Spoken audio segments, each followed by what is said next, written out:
ni mtu kama Kristo alivyokuwa ni madhabahu, nyuma yake ile kuna zana ambayo Kristo nyuma yake ilikuwa ni damu yake ile ambayo imemwagika msalabani.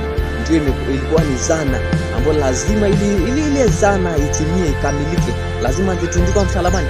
Hivyo basi hata kwenye madhabahu za giza kuna madhabahu na kuna zana nyuma yake, ambayo zana hiyo ndio hutumika kuleta mafanikio katika madhabahu hiyo, kuleta mafanikio katika waumini wa madhabahu hiyo. Hivyo basi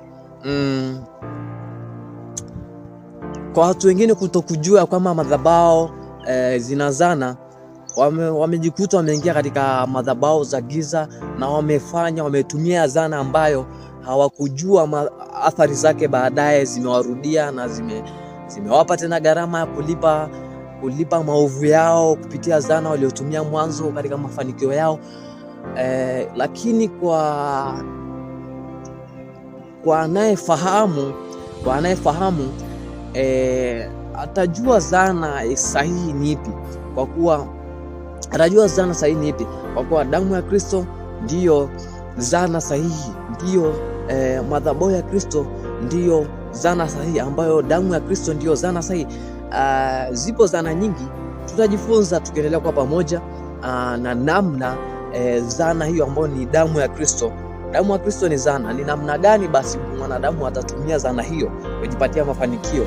Namna gani mwanadamu atachukua upanga na kupigana? Kwa maana kuna wengine ndio upanga huu hapa, lakini hawajui kupigana, hawajui namna kutumia damu ya Kristo. Tunaendelea kujifunza siku hata siku, Roho anavyonijalia, nami sitonyamaza, kwa kuwa hata hapa tunaposhiriki katika neno hili sio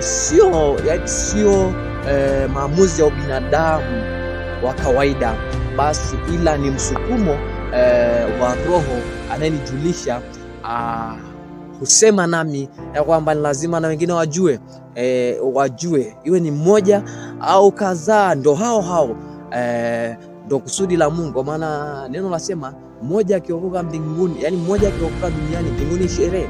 Hivyo basi ikiwa tu mbingu inasherekea kwa nafsi moja kuokoka, vipi wewe unajidharau? Usijidharau. Karibu sana tujifunze, na Mungu akubariki. Amen.